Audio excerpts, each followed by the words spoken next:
আয়াত ৪৩।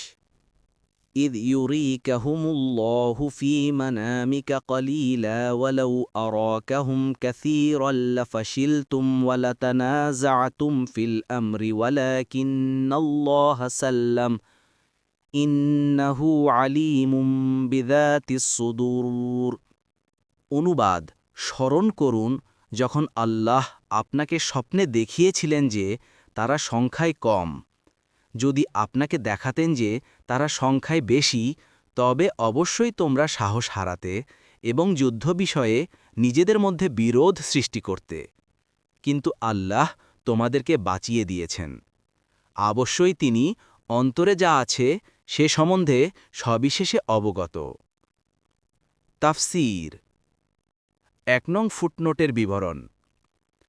মুফাসসির মুজাহিদ রাহিমাহুল্লাহ বলেন, রাসূলুল্লাহ সাল্লাল্লাহু আলাইহি ওয়াসাল্লামকে তাদের সংখ্যা কম করে দেখানো হয়েছিল, আর তাই তিনি সাহাবীদের কাছে বর্ণনা করেছিলেন।